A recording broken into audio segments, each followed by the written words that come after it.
Hey guys, welcome to another episode of the Musical Chairs with Chris and your co-host Nikki Cross. Nikki Cross, say hi. Hello. Hello, Nikki. So guys, we have an exciting episode for you. But before we announce our guest, let's just find out what's going on in our pathetic little lives of me and my co-host, Chris. Speak for yourself. Okay, well, see, today is some sort of date in the month. We're not going to give it away because there's movie magic here, and I don't want to undo the raveling of movie magic. But I had an interesting thing happen to me today. Oh, do tell.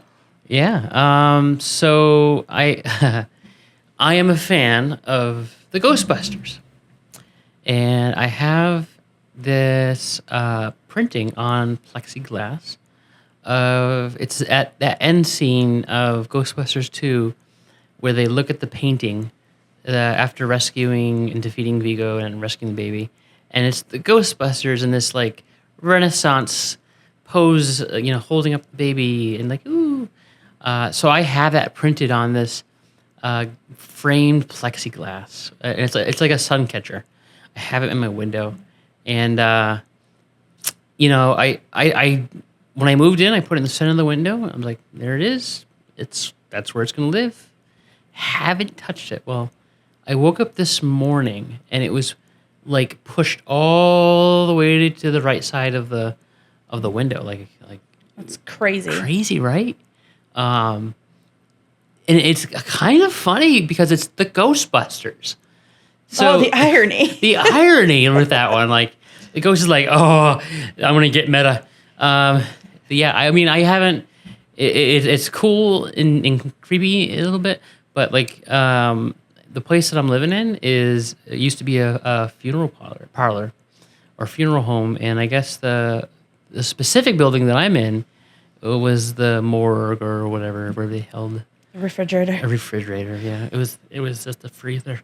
And so I haven't noticed anything weird until today. That was the first thing. So I took it. It's funny, if you follow me on my Facebook, I posted a picture because I moved it back to the middle of the window. So I'm curious to see where it's... Well, yeah, when I get home today, if it see if it moves.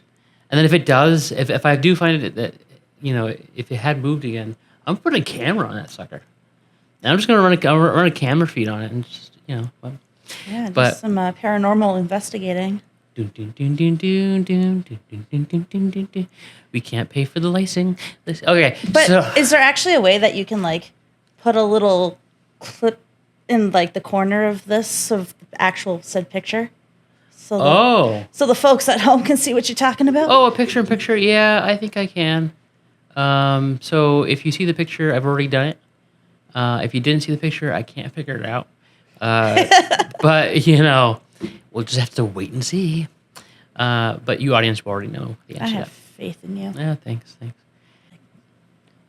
Yeah. So, hey, Nikki, don't you have a paranormal story? Kind of. Okay. So, people are gonna think I'm strange. Well, I mean, I'm a weirdo, but I can actually see dead things, and I'm not even like trying to poke a jab at that I see dead people. Like dead leaves on the ground, or Yeah, dead bugs in my windowsill. I see those all the time. The roly-polies. The roly-polies. So, anyways, a few years back, we were painting in our house, and we were moving in, and it was my boyfriend's childhood home. Okay. And his younger brother and his girlfriend were moving in also, and they have a dog that I know can't do stairs. So here I am upstairs painting the room, and I see something out of the corner of my eye, and I start to pay attention. And finally, I notice, I'm like, that is a dog. So I say to Chase, I go, did you have a dog growing up? And he goes, yeah, why? I said, it was about like yay tall, snout like this, tail like that. And he just turns pale and goes, you just described my childhood dog. Ooh, wow. And That's creepy. so then I go, yeah, he like poked his head in here while I was painting and then walked down the hall and poked his head in the other room. He's like, that's what he used to do. He'd check on me and my brother. And then I'm like, is he buried next to the compost pile in the side yard? And he's like, you need to stop talking now. Ooh, it's scary. Yeah, I mean, I have a couple.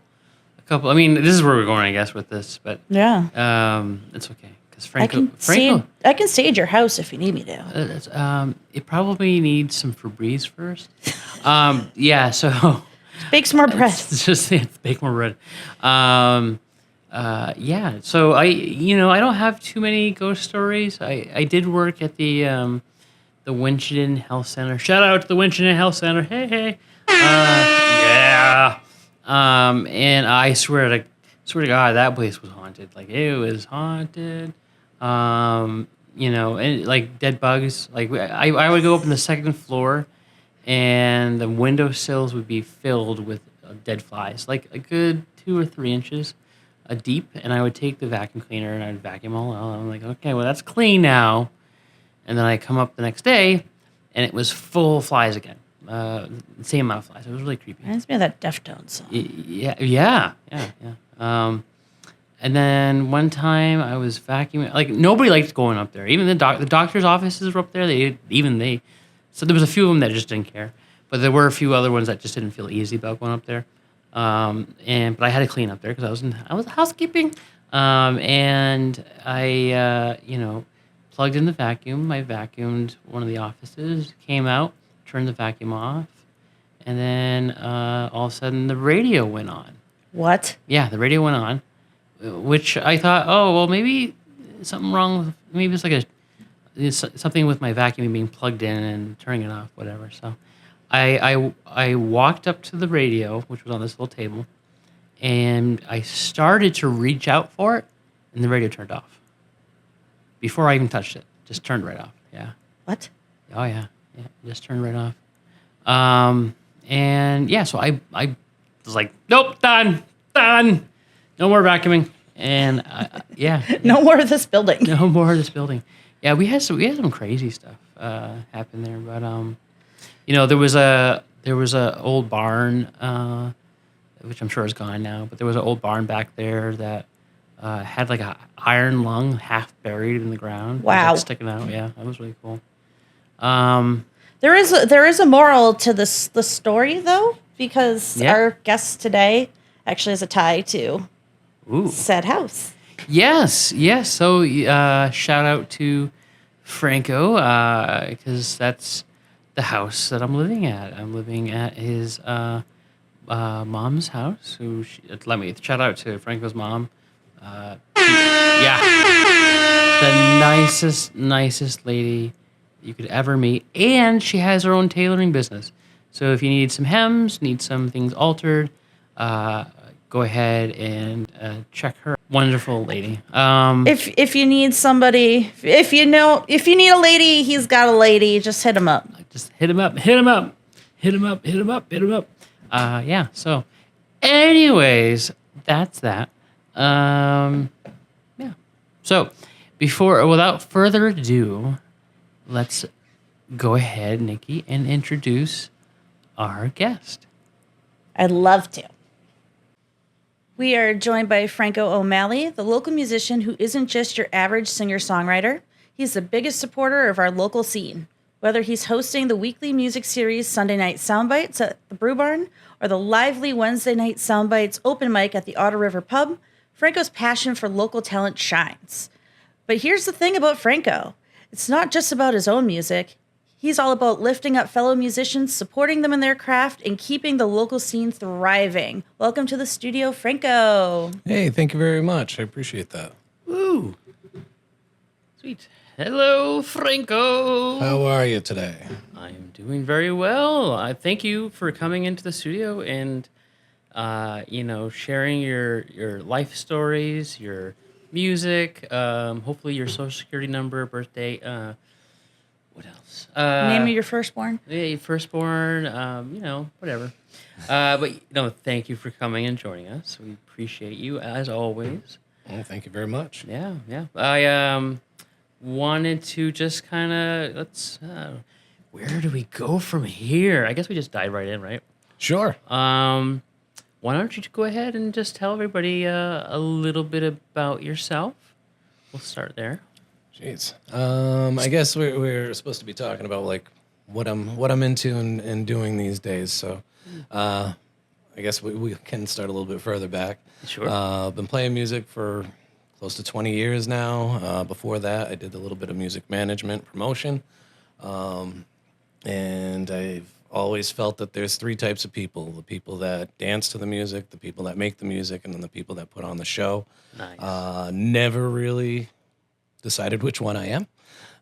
So I work on that. Over the last few years, I know especially once we get around to 2020, we all had our own struggles going on. And during that time, I really was able to reflect and do a lot of personal therapy and learn a lot about myself and correct some past issues I've had. And coming out of that, and just last year, actually in 2022, Matt Black over at the Otter River came and asked me to do an open mic over at the Otter River Pub, and I said, "Yeah, I think I can do that." I was a little hesitant, and the first week I did it, I was like, "Yep, this is what I've always loved doing these, but this place is special." I'm so happy to be doing this. And then about a month into that, the Brew Barn came to me and asked me to do not an open mic and do something a little bit different. And I kind of knew that I wanted to have a format similar to what they used to have at the Ale House with my friend Brian Chafee when he ran Audio Wasabi, doing themes and having like lists of performers that he worked with each other to network and just try to build a community. I kind of built on that, and over the past year, I really saw a path of how needed that is in the community, how many musicians there are that love to play, and we never get to play with one another and see each other play out. So really wanted to build something and start something new. So I have like these 2 shows that are going on. I promote all the other open mics that are going on in the area, as well as any shows or even groups and pages that are supporting musicians in the area. Because, I mean, it's such a great community for one, and the talent's there, and there's a need for it. I don't know. I found my path, and I like it. Yeah, Franco, I gotta say, you have built this tremendous community of musicians, close knit, very supportive of each other. The events that you're doing are, loved by the public and musicians alike. The fact that you're doing the open mics on Wednesday nights at the Otter River Pub, and then doing your Sunday sound bites at the Brew Barn on Sundays. I'm like, you're a busy man. Well, yeah, I do like that. I do not like to sit still, for one. And I've always been pretty active. I spent a lot of time over the years either promoting my own music, being in different bands or duos or groups, and promoting that. It takes a lot. It takes a lot to do all that. And there's always that internal struggle of artists where am I doing good enough? Am I good enough? Am I worth it? Like, what are people thinking? And sometime in your life, if it's worth it, you're going to realize it's not so much about being the best or doing this and that, but about being the happiest. And that's spreading the word makes me happy. And I've even found out that you're having a terrible day. Sometimes it's better to make someone else's day than try to turn yours around, because it works better that way. But you never know. Right. So, No, I love all that. Absolutely. Sometimes you just have to put yourself out there, not worry about so much about what others are thinking about you, and just go after it and don't give up. Don't give up. I mean, like, that's why I have this show here. We're just promoting local musicians, and we're happy again to have you here. And thank you so much. Yeah, Nikki, why don't you go ahead and start things off with a question? Okay. So, Blue, no green. Oh, I like it. What's some of your biggest musical influences? Some of my biggest musical influences are probably, I don't know, of course, cliche. We have the Beatles. It's like Love the Beatles. absolutely love them. I was probably, I wouldn't say late to the game. Of course, I was always aware of the Beatles, but I was well into my 20s before I was like, wow, like, and did the dive and was like, oh my goodness. But man, yeah, it doesn't get much better than that. Beyond that, it was right around, I was in my late 20s or just picking up the guitar, and it was a struggle. It didn't come easy to me.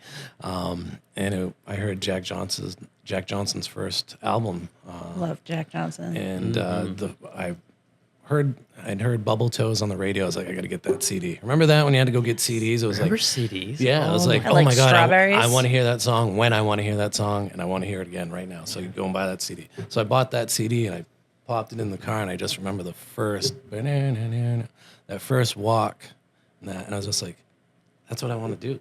That's what I want to do. And so that was probably where it was that push that I needed to be like, you can do this or something, and that really was where I took off or was able to get that motivation to find a sound. That's cool. So, what was the first song that you learned then? Oh, well, the first song to learn is funny because I didn't have much luck with learning songs at first. I learned my chords, and then it was, a good while before I could transition from one chord to the next. And it was easier for me to write my own song so I could sing that than to learn someone else's song for a long time. I bet I was playing like little open mics or friends having me play. I was doing my own songs for a good year or two before I did a cover. What was my first cover? It might have been Flake by Jack Johnson. I'm not 100%, but I think it might have been Flake. Wow. Long answer. No, that's great. It's amazing. Our introduction into music and what gets us there. I think for me it was classic rock. My father just played classic rock all 24/7. No one could sleep. Oh, I'm.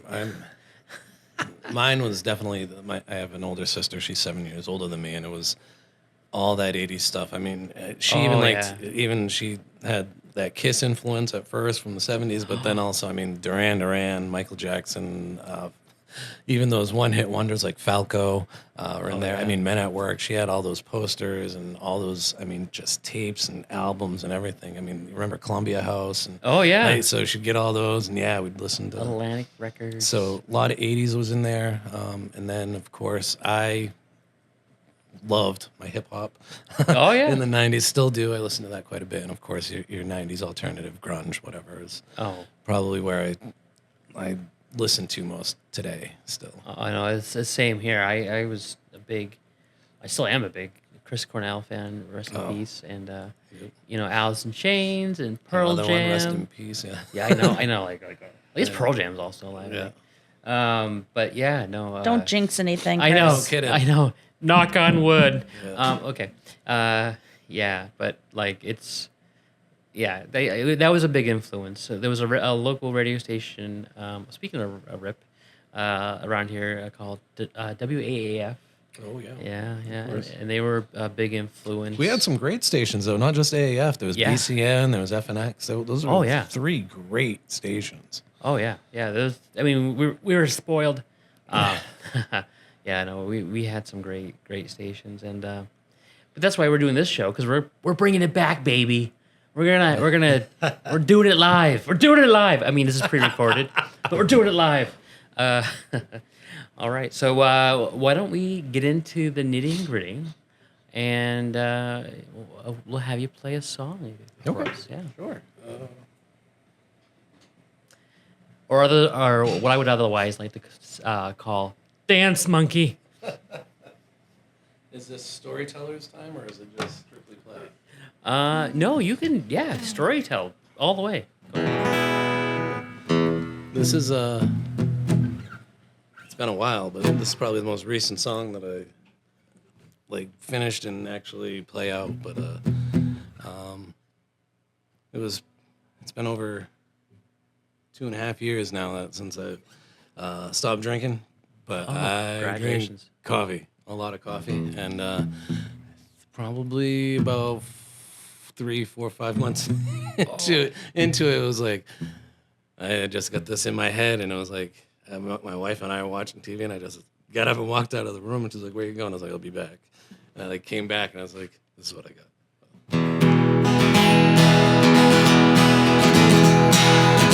When I was younger, I found coffee bitter.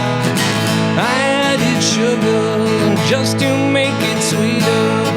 As I got older, I found bitter better, and now my coffee's just so damn expensive.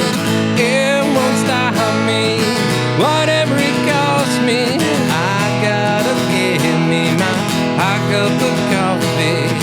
No creamer now, no substitute. No sweet, no pleasing, no thank you. Make it not now.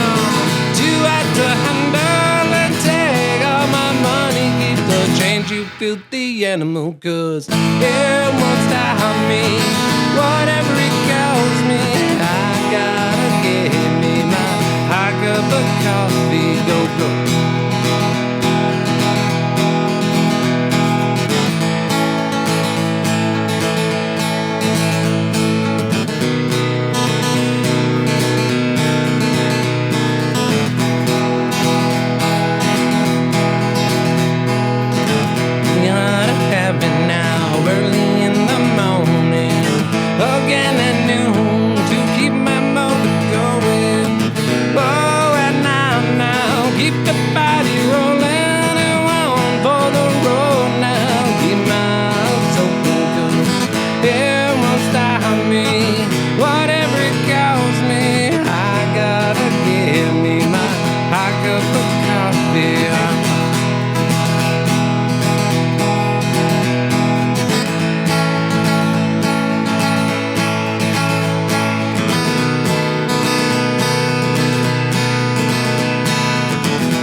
See, that's how you know you're a serious coffee drinker.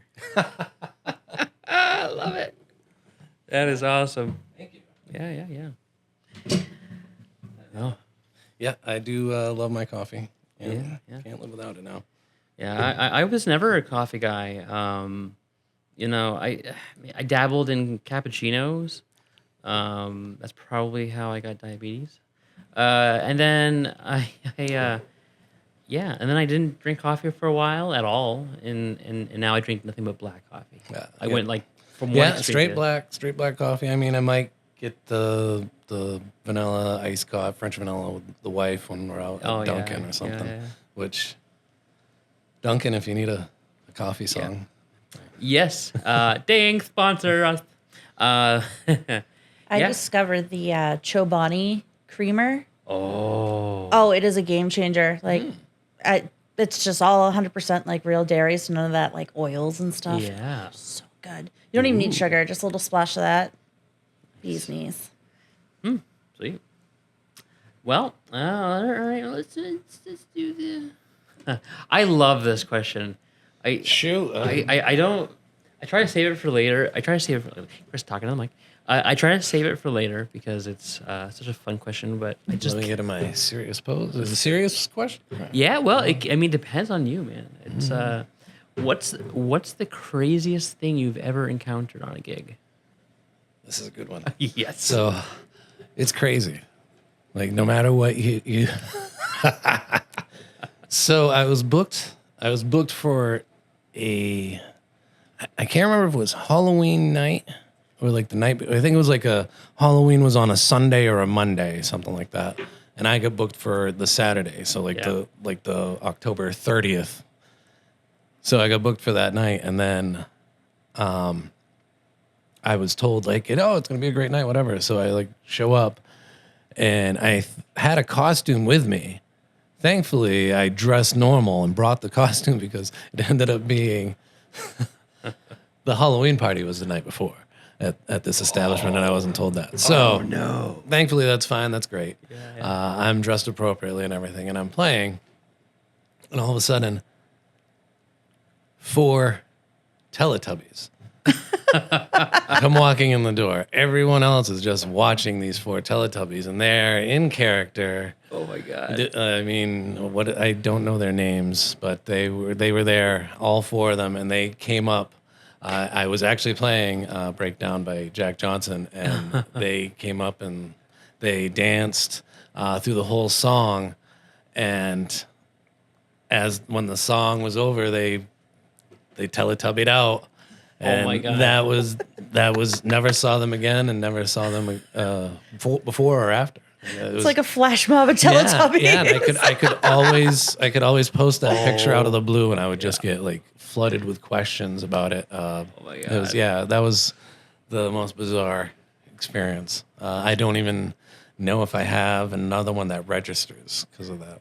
I think No, I do. I had a very inebriated young woman come up once while I was singing, and it was just demanding I play something, and I'm like singing, and in the vocal break, I like turned to her, I'm like, I don't know that song. I'll talk to you when I'm done. And she just looks at me, grabs her leg, and stands there on one leg doing a vertical split looking at me. And I was like, I'll play whatever you want. Oh my God. Like, what? Like, Wow. I was like, wow, you just stole the show. This is the end of my gig, I guess. Well, I will be very surprised. I will be very shocked if we have another Teletubby story from a future musician, because that's awesome. Yeah, I know. Especially around here in this area, we have some characters. Some of them are Teletubbies. And I've been to some of these shows on a regular basis, and you really do have some just spirited people that have no shyness, not 1 ounce of shyness. No, you don't. Yeah. There's been times too where it was like I got lost in the song and I had my eyes closed, and when I opened them up, I had somebody standing right in front of my face, like just like singing along with me, and it's like, what? You're in my space. You're in my space. But you never know what you're going to encounter. So you kind of got to just be prepared to go with it. And one thing I always say, it's music, and it always works out. Always works out. So yeah, 100%. Yep. Yeah, we just have a fun time. A fun time when we're out there. Oh, yeah. Yeah. All right. Let's see. Next question, please. This is like Jeopardy. Oh, I can't sing the whole song, otherwise we'll get hit with the license. Okay. Guilty pleasure song, and why? Guilty pleasure song. Oh. Never gonna give you up. No, I'm gonna have to say it's that Switchfoot.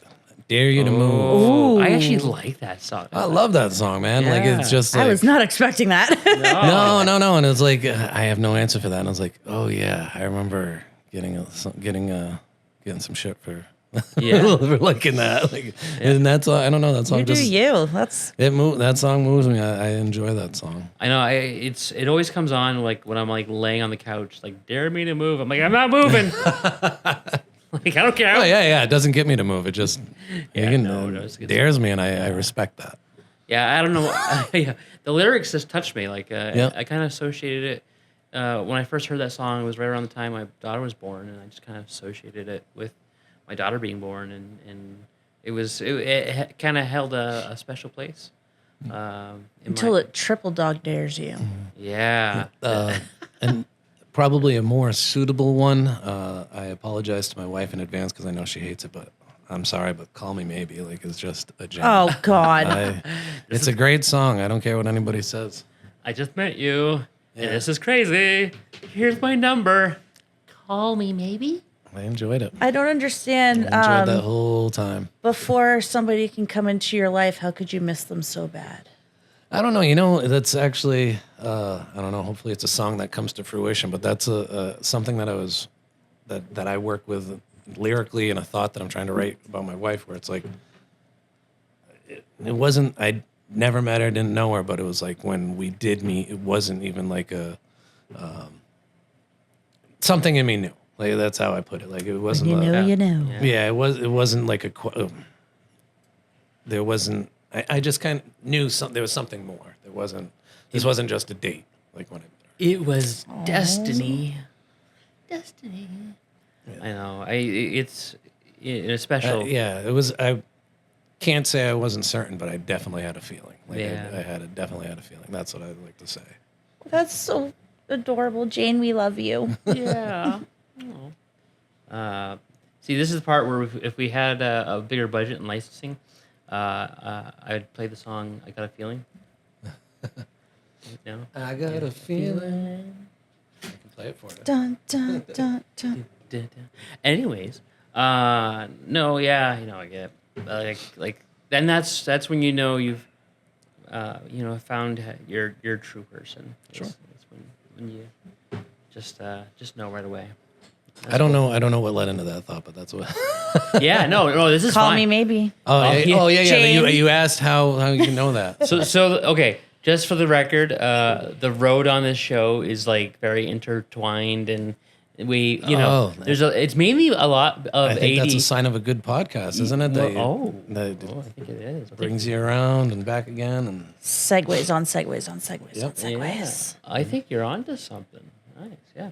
Well, yeah, because mostly it's ADHD, but yeah, we'll go with that. Shiny. Shiny girl. All right.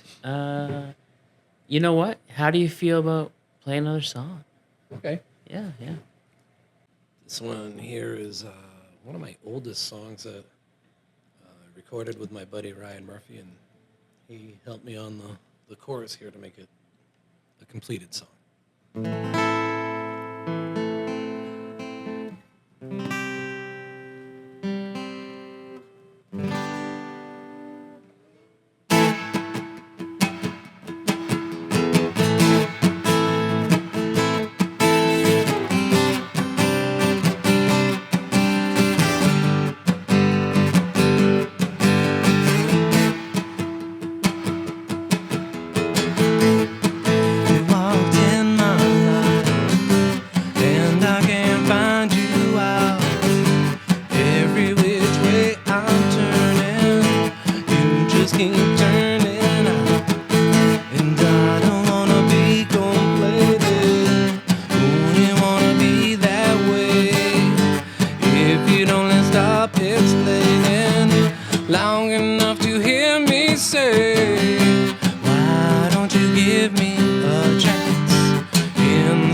Wish I had a do-over. No, you were great.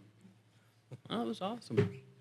Thank you. All right, so let's go. You know what, Nikki? Why don't you throw a question? Okay.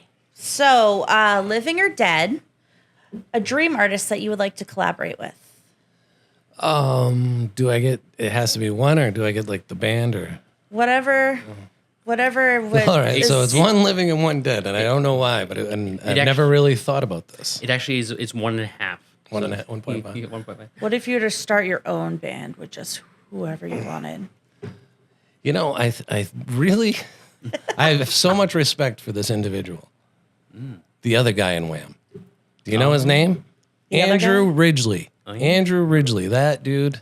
I don't know. I feel like he deserves a lot more credit. He did his thing. He did his work with George Michael. They had a great run. And when they decided to split ways, he was done with music. He does his race car driving.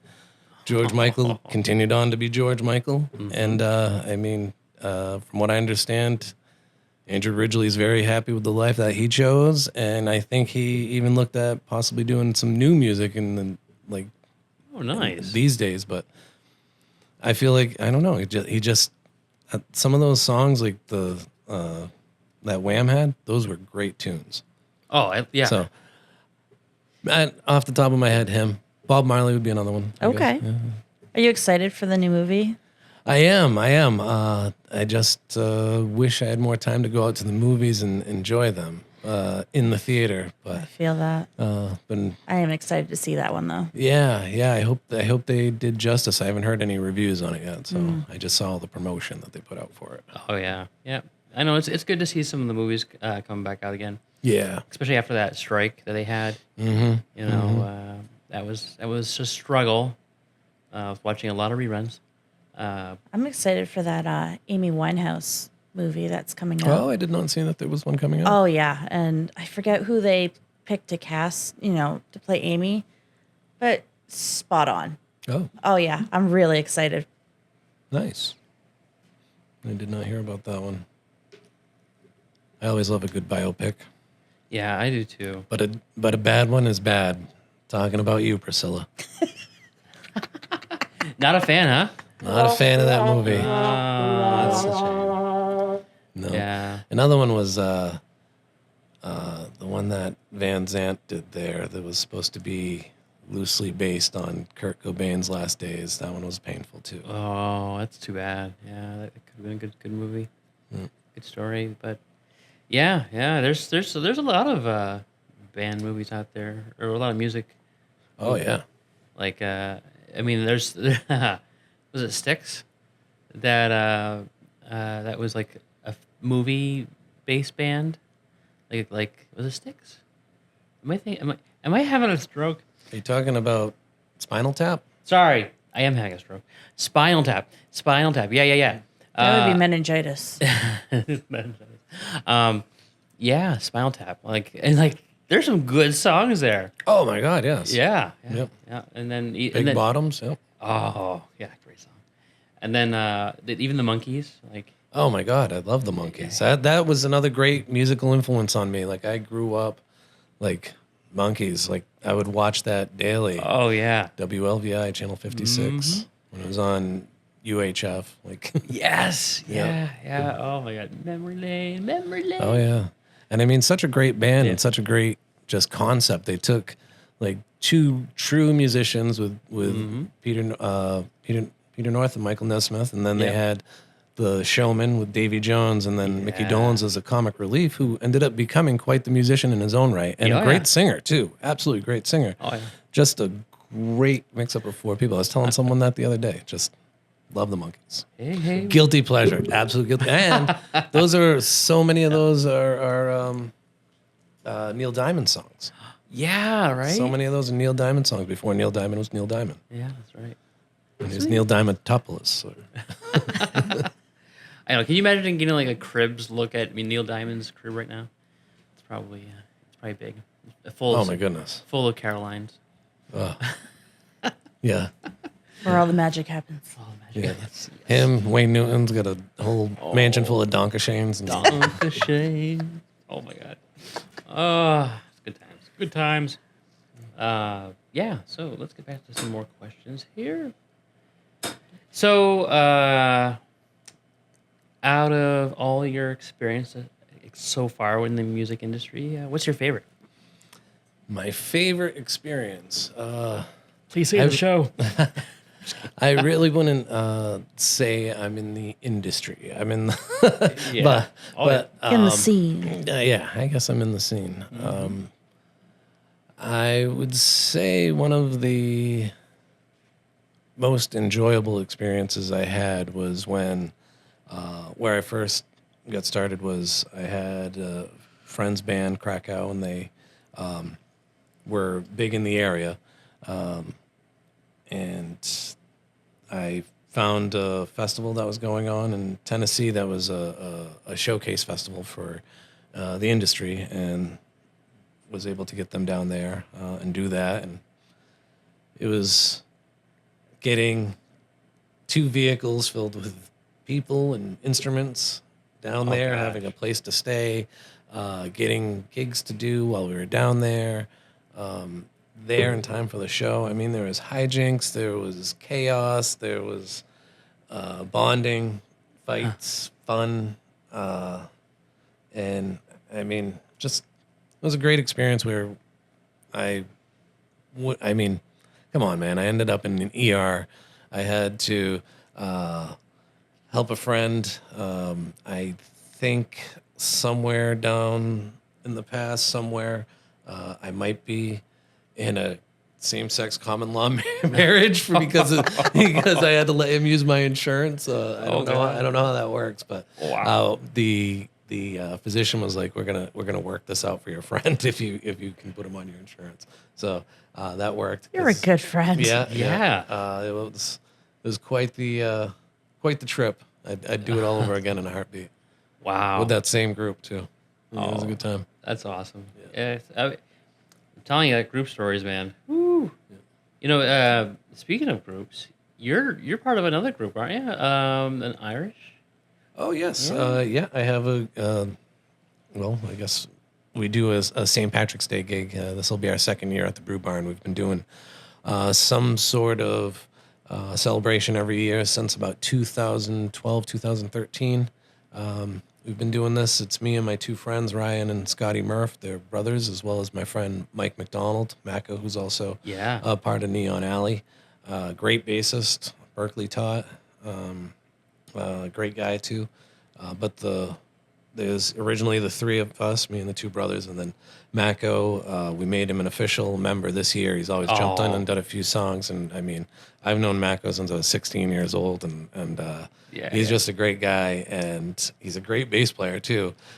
Great harmonies he adds to everything. He's but it's funny because it's not to interrupt you, but it's funny because he was my neighbor.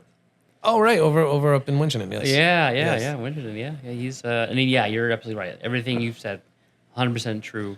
Like, he's just a fantastic musician. But with we're called Guns and Clovers. I love that. I don't know if we're walking any lines there of infringement, but I'm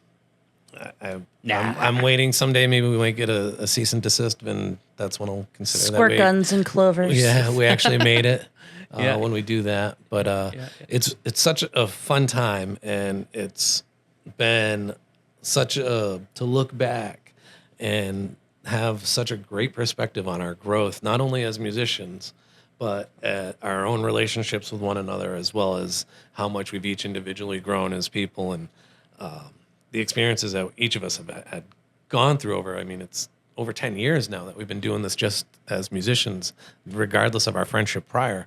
Right.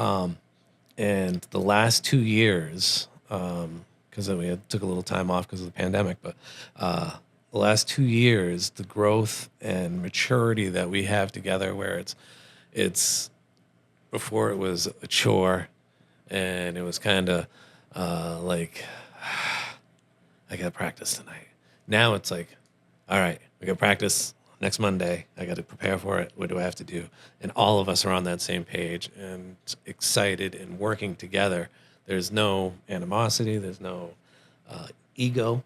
It's all in service of the song, in Sure. service of the group, and it's such a great experience to and different from any other gig because I don't want to call it a shtick, but I mean, it's St. Patrick's Day, so it serves its purpose, and we're not a straight up like straight traditional folk, Irish folk. I mean, we do some Flog and Molly, we do some U2.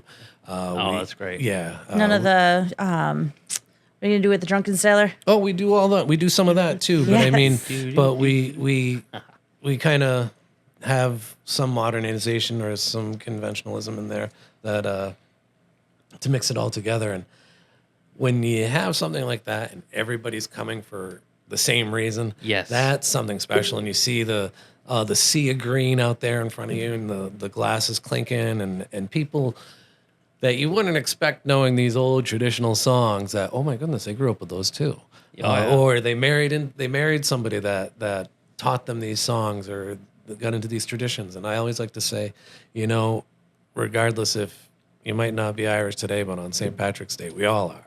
And then you're hungover tomorrow. and Massachusetts, for those of you guys are tuning in that don't know, has a few Irish people in it. Just a few. I believe Holyoke, it used to be like the second largest St. Patrick's Day parade or something of that nature for years. I know that there's quite a few large ones now, but Right. but yeah, I mean, it's such a great experience, and I owe that all to growing up in my household. That was Sunday mornings. My father always listened to the AM radio. They would broadcast live from the Old Timers there in Clinton. Oh, nice. Yeah, I believe it was Patrick McDonough.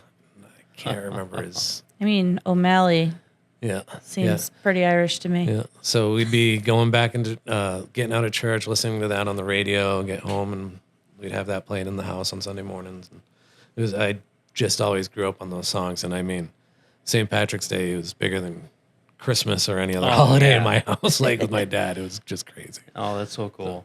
And I think it was kind of weird for me, especially like when I left Massachusetts, when I joined the Army, and I went to Texas, and we wear green every day, yes, in the Army, but like, Yeah. what? Like, where's all the St. Patrick's Day pride? Like, what? Everybody, and like, no, that's not how everybody. It was kind of like, all right, so let me teach you guys. And so it ended up, the guys that I was stationed with ended up really being turned on to St. Patrick's Day. That's awesome. After that. Oh, yeah. Yeah. That's cool. That's cool. Yeah.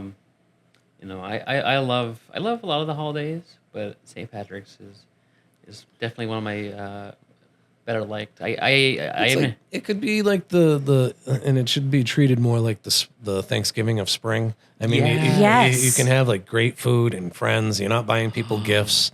You're all celebrating. Like that's Boiled how you dinner. should look at Oh it. my God, you just reminded me. Like that's why it's my favorite, because of the corned beef and cabbage. Oh my goodness. Love a good corned beef and cabbage. Oh my goodness. Yes, absolutely. Shout out to the Gardner Ale House, yeah, there we go. Woo! Plug. Who does a great corned beef and cabbage meal? But yeah, no, that's yeah. I just love the spirit of it. I love, the parades. I love the drinking, and finding a leprechaun and stealing his gold and having him come after you and everyone you love. Lucky Charms are pretty delish. They're magically delicious. Yeah, so cool. Moving on. Oh, this is a good one. This has been a good one with our musicians. Your dream venue to perform, and it can be anywhere in the world. Where would it be? My dream venue. That's one I really haven't put much consideration behind, but it would be a festival. I would really like a festival. Yeah. And it doesn't even have to be a huge stage, just a great crowd. That makes it's not so much the venue, it's the crowd that makes the difference all in the world.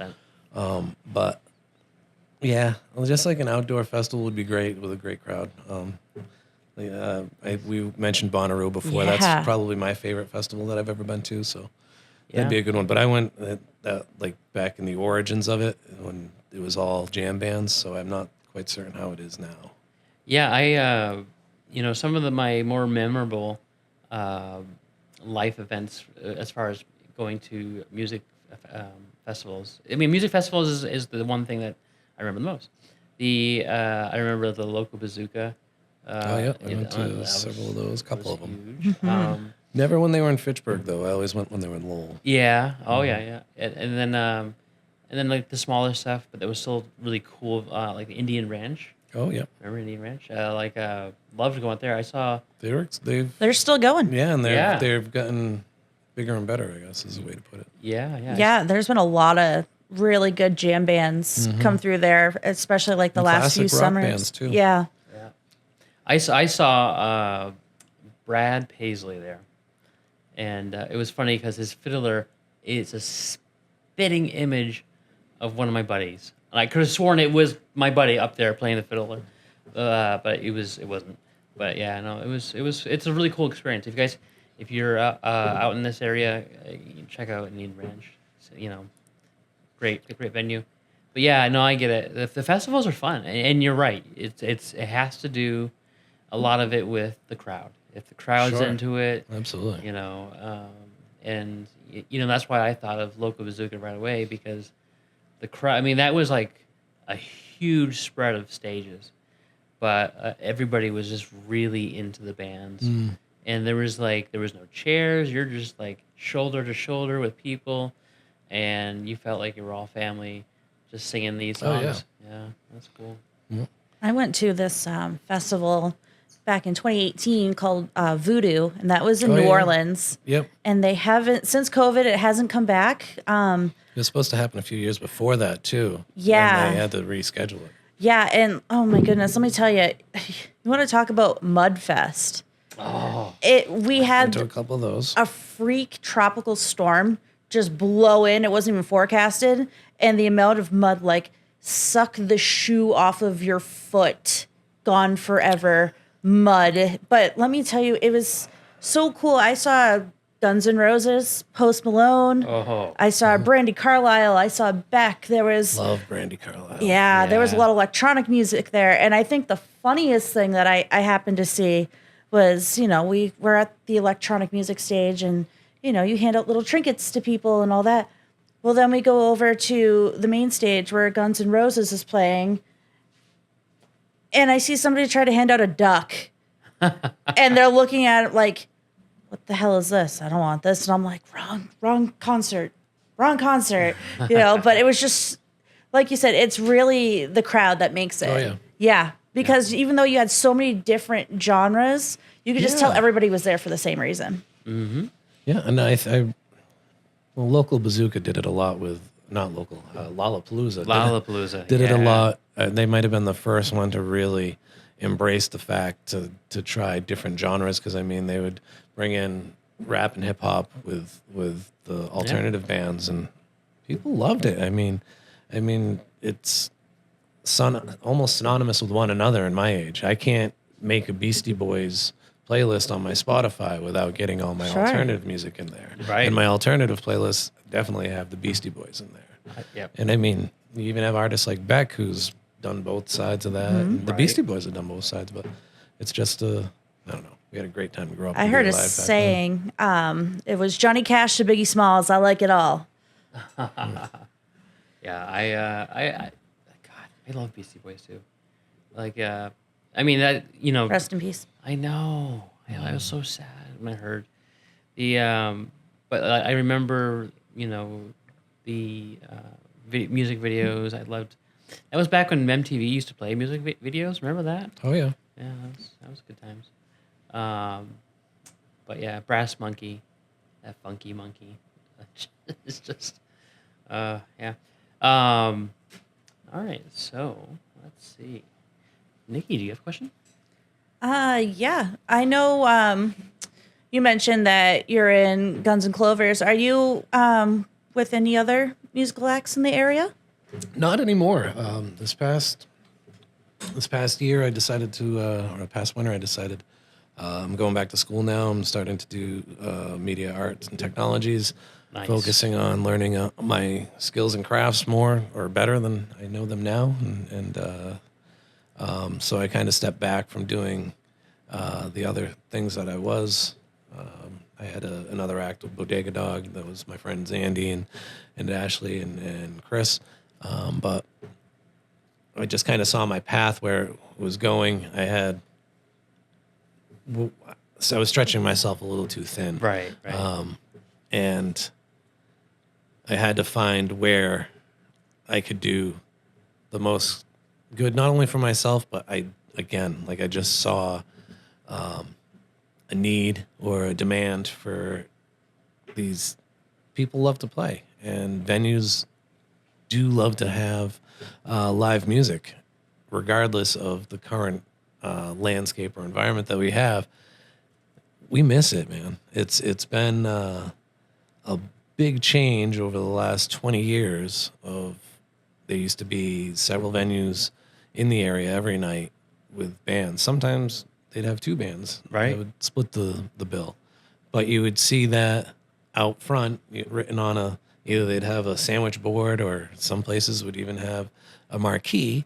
But now you get live music Friday night. You don't, there's no promotion. You might get the where and the when, but you're not getting the who. Or any of the details of what kind of music or anything. And that's where I really want to show what's missing out there, and push that forward in the events that I do. I want to make sure that, of course,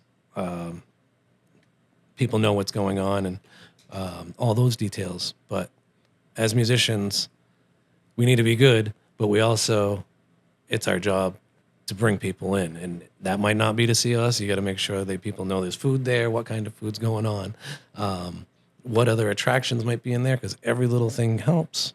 And you don't see that from the venues. You don't see that from the artists.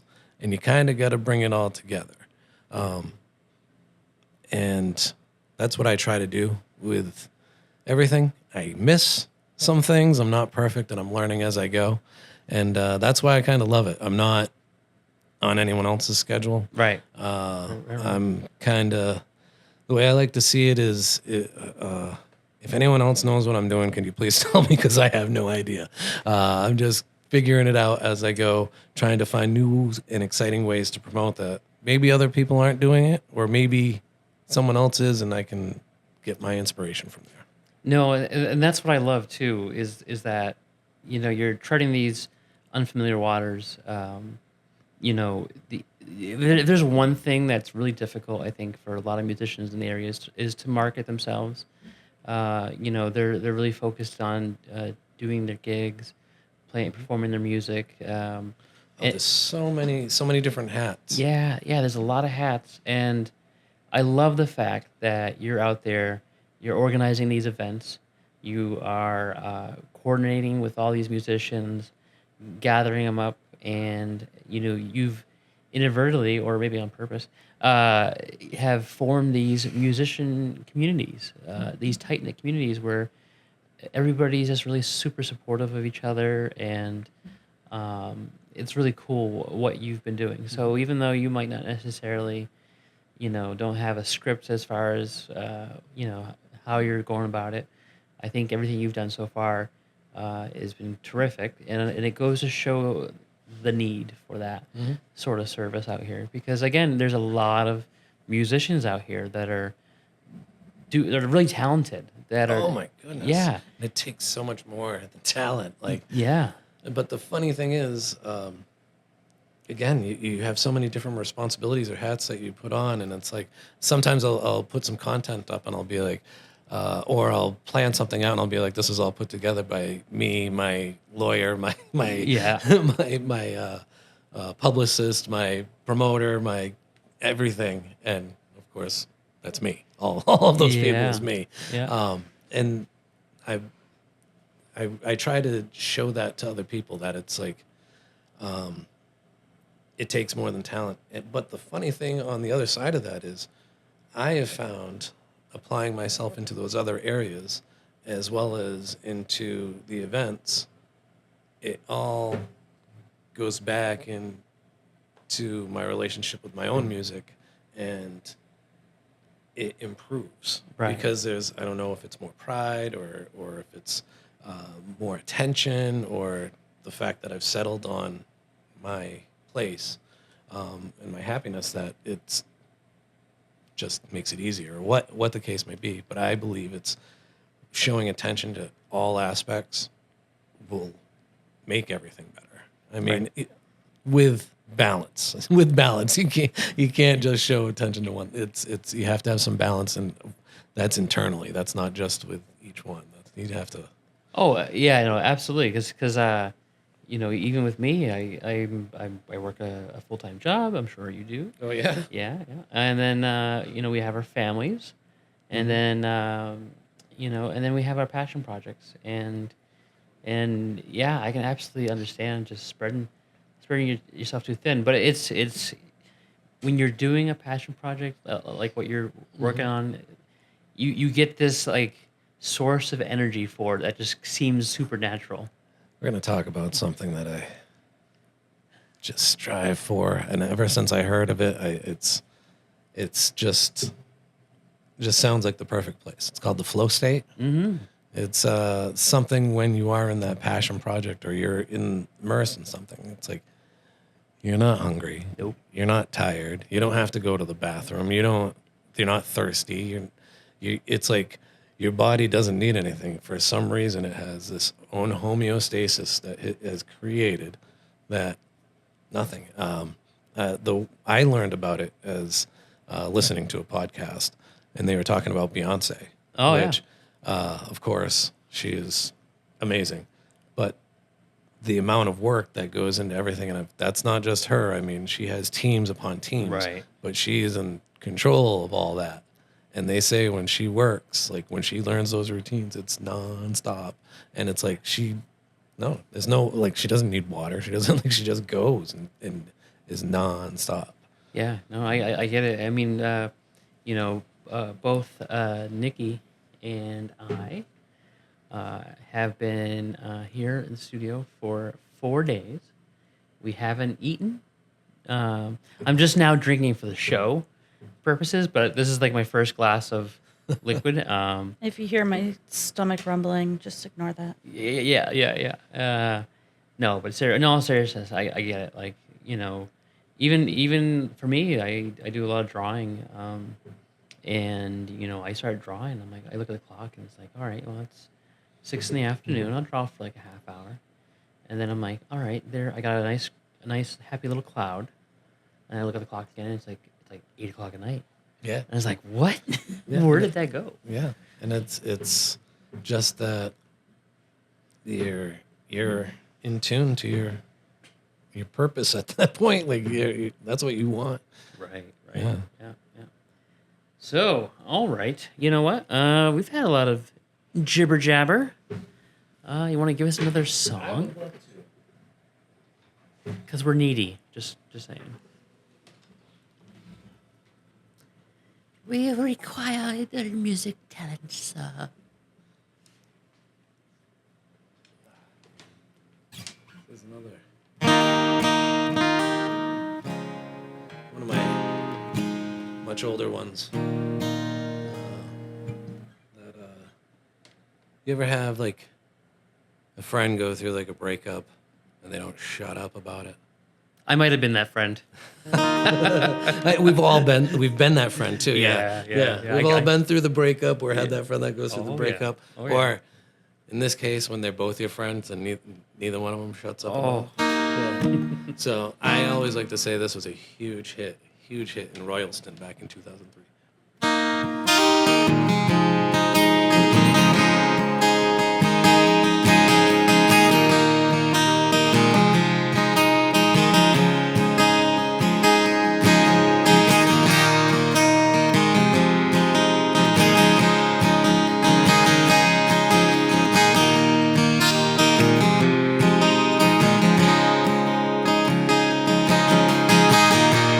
Happiness can sit in her green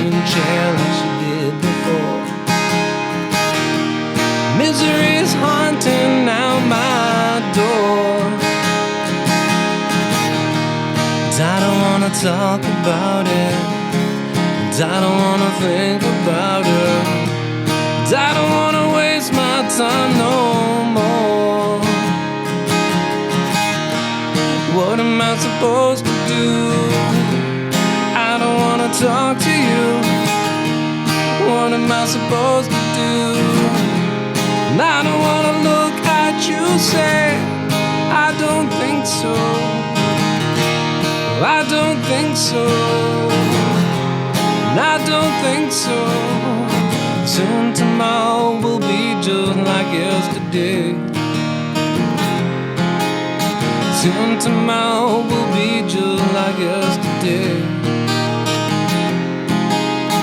Soon tomorrow will be just like yesterday. I like to tell stories, ones that you never heard. Happiness, I wish you weren't so far. I dreamt of peace this morning.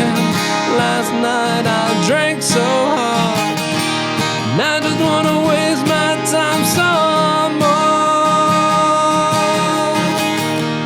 What am I supposed to do? And I don't wanna talk to you.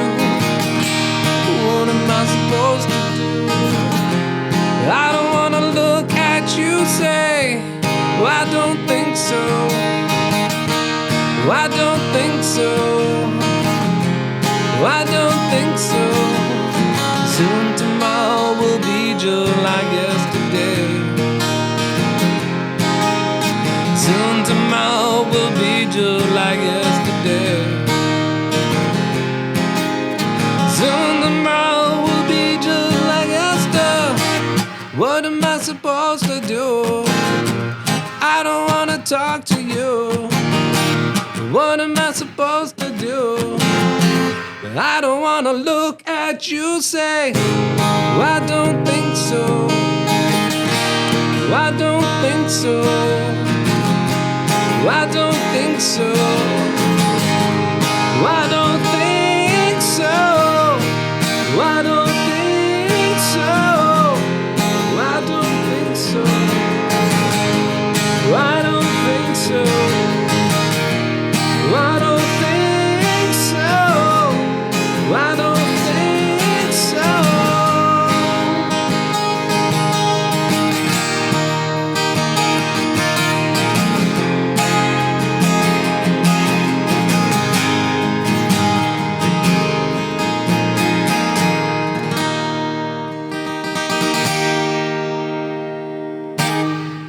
Wow. Oh, thanks. Yeah, that was a beautiful melody. Was too. Owen Wilson just here? Wow. Wow, you guys. Wow, you guys. It's almost Wow. it's like in between Owen Wilson and like Stacy's mom. Wow, he's a hot dog. Anyways, no, that was terrific. Right? Thank you. Thank you. Yeah. So we're nearing the end, so we'll kind of go through a few more questions here, and then we'll have you close out with another song. But again, terrific. It's all terrific. Let's see. Let's find a good one. Seeing how we're in the touchy-feely area, Yeah. can you share a moment when you felt that you made a significant impact in someone's life through your music? Through my own music? Yeah. Through my own music. Or even just through music in general. Yeah, I don't. I almost feel like that's like every Sunday night soundbite. I was know, gonna- seriously. I was gonna say. I mean, I've had a few people like say something to me outside of like public. I mean, I actually had an incident last week, and I have these times where it's like the show's got to go, or whatever, Yeah, right. and sometimes people will be thanking me in the next act thing. And it's like I appreciate that, but a part of me is like, I don't need that. Like like, I don't like, this is about you guys. This is about you guys. I don't get paid. I don't get paid for praise. I don't get paid to play. Right. I'm paid here to bring you guys out here. So But people still respect your time. I understand that, but it's just one of those things I struggle with. I understand, and I need to get better with it, I guess. And that's one of the Everyone thing that deserves an attaboy. yeah, and I mean, I try to be better than I was yesterday, and sometimes it's not easy. Yeah. But anyway, so last week someone was doing that, and I was like, "Go ahead and play," and I shouldn't do things like that. So, but I also have people outside that will be like, "Hey, man, I really needed to get out and have something like that. I really appreciate that," and they'll go into further detail about what something that's going on, and it's just like, "Hey, man, that's what music's for. I'm glad that I can help." But it's that's what I guess it's kind of all about, like giving people that vent. I don't want to call it that vent or ventilation with that release. Release. Yeah, Outlet. Yeah. that outlet to get that thing out. Because I mean, and I actually realized that after coming back, I really didn't play a lot of music through the pandemic and after, or at least not my own music. So that was difficult to not have my own outlet. Right. So I certainly understand that, and my wife certainly understands that. So I enjoy doing that, and it also takes a huge burden off of me because I don't have to be the show the whole time, and it's like I can really, when I am in my house and I pick up my guitar, I can play for me. I'm Right. not playing for someone else's purpose or even my own band. It's something that I honestly and wholeheartedly want to play at that moment. I'm not not looking to learn something or force something, which is sometimes you can do that. If you have too much, you can't focus on what you need to do even. So Yeah, I mean that's why, again, what you're doing is I think really inspirational. You know, you're again gathering all these musicians. You're creating these events. You know, who's to say that these events wouldn't happen? I mean, would still happen if you weren't involved. You know, and I definitely can see the level of appreciation in all these musicians. You know, being able to have this platform, have this community, get out there, perform. It's great, and I totally get it. I totally get where you're coming from, because it's like you're focused on, you know, the quality of the show. You're focused on, you know, all the details, and really it's you're not necessarily doing it for yourself. You're doing it for the cause. You're doing it for the music, for the musicians, and that's what it's about. And so sometimes when you get praise like that, it can be like, oh, okay, but thank you, but I'm not really doing it for that. I'm doing it, you know. I get it. yeah. Yeah, that's amazing. Yeah, I know. And that's the thing. Like we used to have a lot of musical events around here that were just, you know, awesome and fun to attend to. And then COVID happened. COVID was horrible. Oh my goodness. COVID shut everything down. It changed everything. It definitely changed everything. When it opened back up, it changed everything. It's even now there's such a different culture for the lifestyle. I mean, I'm not sure about if you go out into the city, but I know out here, and maybe I got older too. Yeah. But it's 9:00, and God bless these breweries. I love them so much, and I love my gigs ending at 8, 9:00 at night. That's awesome too. I'm home early. I'm not complaining by any means, but that's the norm now, and there's not these late night rock bars or anything that's going on like it used to. Now, I'm not saying that's a good or a bad thing, but it's just changed. And as musicians, we need to learn or figure out the new way to go about things. I mean, there's so many different ways that there's the social media that you have that is available to you, so many different platforms on social media, and then the different ways that you can go about using that social media to get your your music out, your whatever you're doing out is all there for you. But I think there's also we need to figure out the new venue or the new platform for the live music, Yeah. where it's not just in the business. I think we need to figure that out. Yeah, I'm telling you, when this show makes its first million, um, I'm gonna open up a huge it's just gonna be a dedicated venue place just for musicians, for bands, and come one, come all, come check it out. So you guys can help out just by making a small donation of $1 million. Who am I pointing to? Oh, I'm pointing to you people. You right there. Yes, you in the back. I know you have $1 million. But no. If everybody just donates $1 to the I cause, know, right? that can add up pretty quick. Oh my God, yeah. So yeah, I get it. But it's great that again, like you said, we have these breweries, we have these restaurants, these coffee These breweries are great. I mean, Oh, yeah. it changed the landscape. I believe that it seemed just to happen around the same time as the pandemic, and Yep. kind of we needed them. That we certainly needed them, and they are such great business models. There's you got food, you got beer, you got music, and it all comes there, and it's done rather simplistically. There's not a whole elegance to it. It's your next, almost like your backyard, Yeah, where yeah. you're having a party. Like it's just low key and fun. And It's a great combination of like you said, the music and the food and the drinks.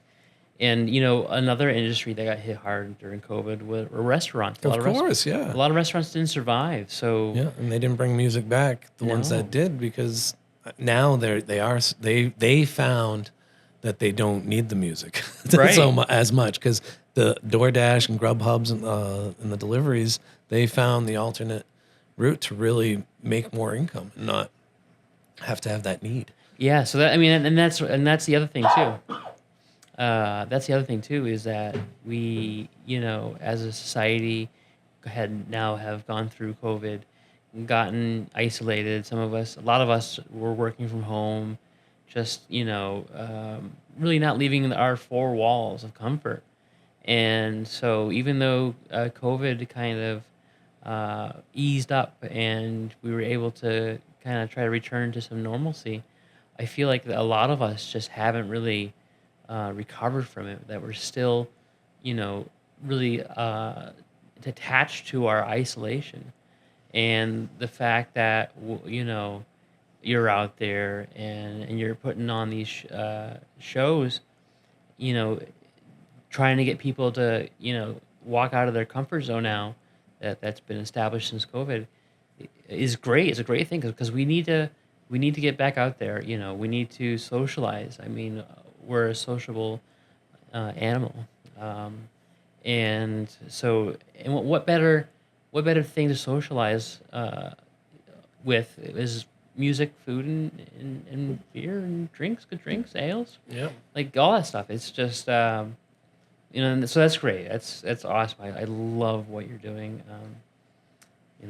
You have my support, and I know you have the support of all our listeners here.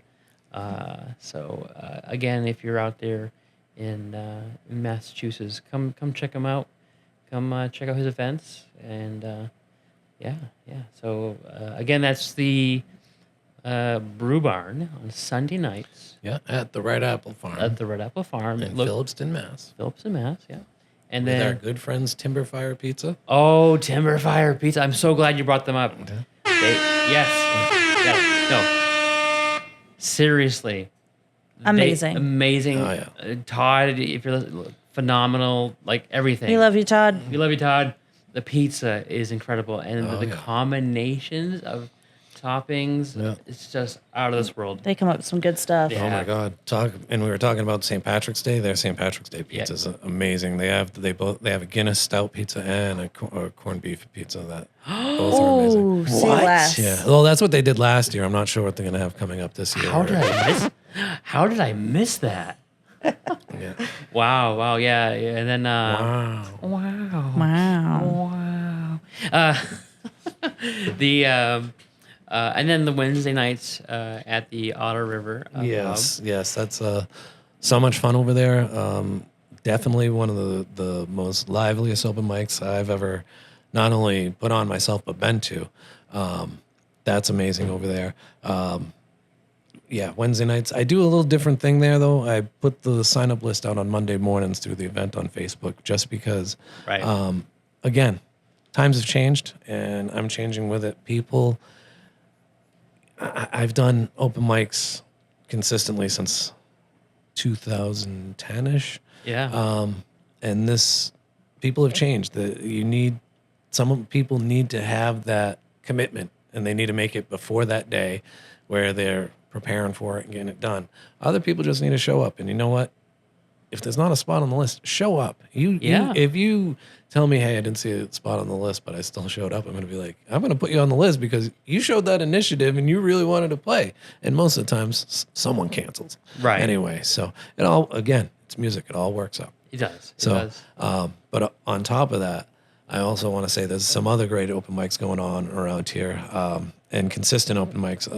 One that I keep missing is Lost Towns Brewing down in Hardwick. I've heard about that. Yeah, Friday nights they have a great one down there. Also, Cafe on the Common in Barrie.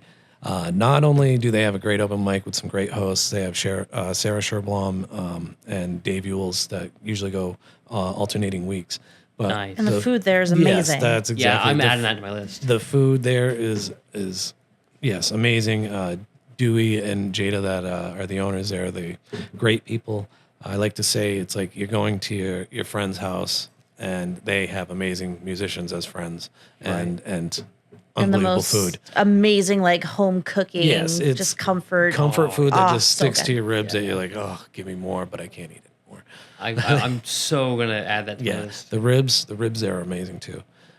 That's on Thursday nights. Wednesday nights, you got me alternating second and fourth weeks. Honest Weight has open mics. Same thing with that Honest Weight. That's in Orange.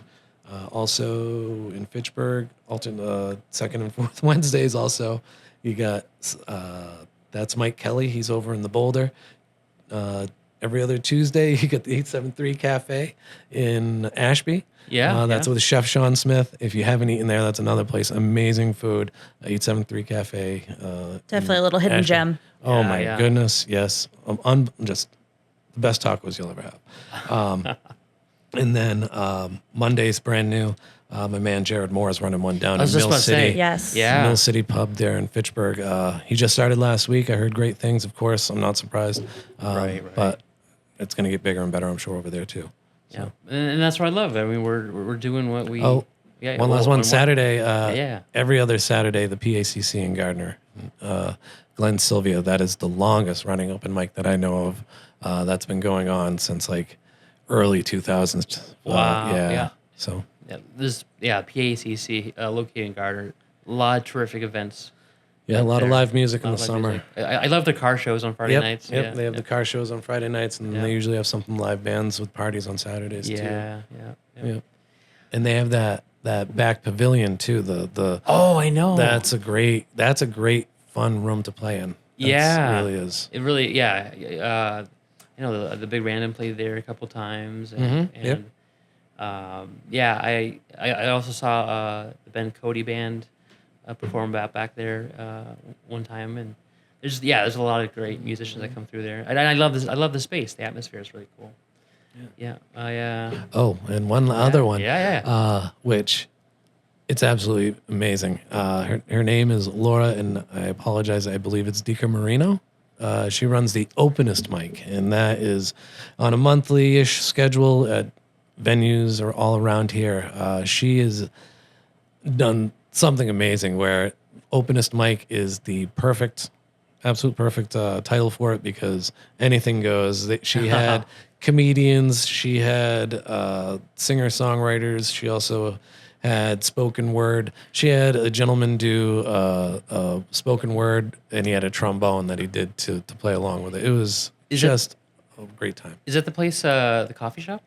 I don't believe she does it there every time. I know Yeah. her next one, which will have gone by, it's in March 8th. Yeah, It's at Smokestack Roasters. Smokestack Roasters, But I think she moves it around, but you can always the openest mic on Facebook. Oh, that's awesome. It's definitely an experience. So check it out. That's cool.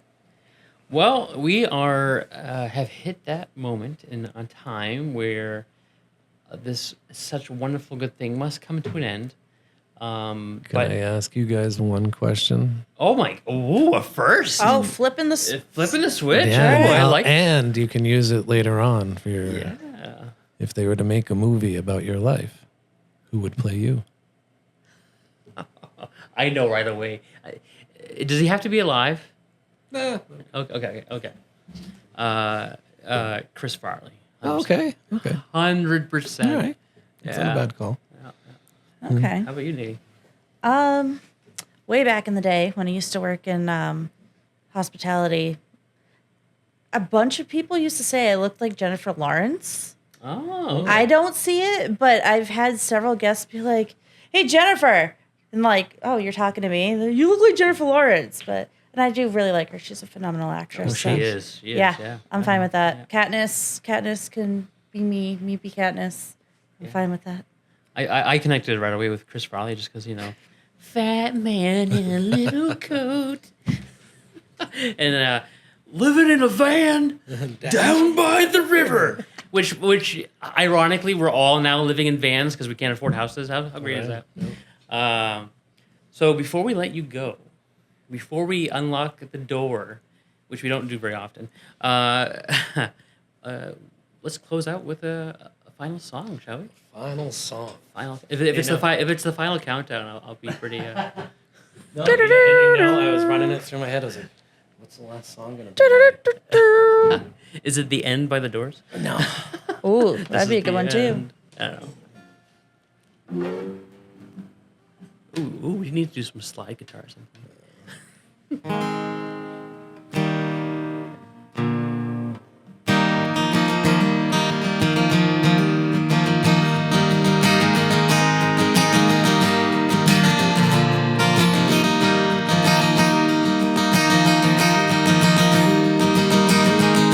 I don't know what's going on in your head.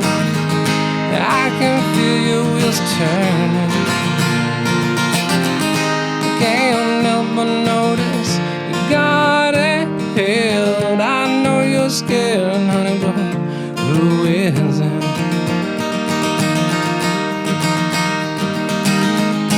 Tell me slowly, take my hand and show me. Oh, baby, I'm listening. Rock me, roll me, do whatever you tell me. Know you're scared, honey, but let me in.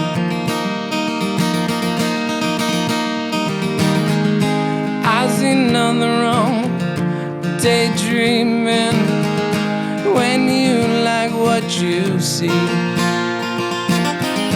Oh, baby, don't look, let your leap in. I need you to believe in me.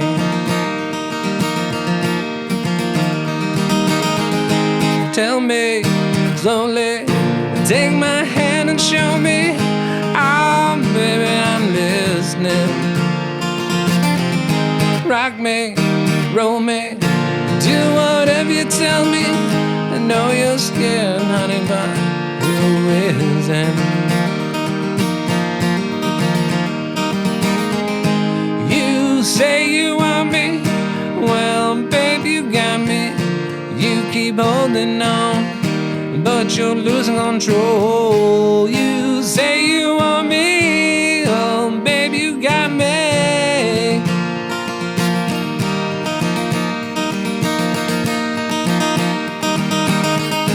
Tell me slowly, take my hand and show me. Oh, Oh, baby, I'm listening. Rock me, roll me, do whatever you tell me. Know you're scared, honey, but who isn't?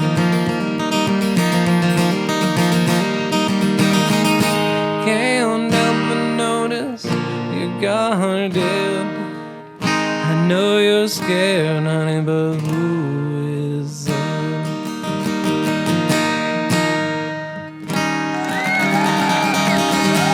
Woo! Thank you. Nice. Well, thank you, Franco. Thank you for. Thank you. Yeah. Thank you both. This has been fun. This has been great. Go ahead and check out our buddy Franco again at the Brew Barn, located at the Red Apple Farm in Phillipston, and at the Otter River Pub, located in Templeton, Mass. And then also find him on Facebook at Soundbites Open Mics. And yeah, thank you so much for being here. Thank you. You got it. And then don't forget, guys, make sure you give us a good follow, hit that like button, hit the share button, make sure you spread the word. You'll find us on YouTube, you'll find us on Facebook, and it's, again, the Musical Chairs of Massachusetts. Our website is musicalchairsmass.com. And yeah, and then you can also find my personal business page, cgbroadcasting.com, where we bring you shows like this to the airwaves. So again, thank you to our guest, and thank you to you, Nikki, for all your help. And this has been another episode of the Musical Chairs of Massachusetts. Bye, guys. Bye.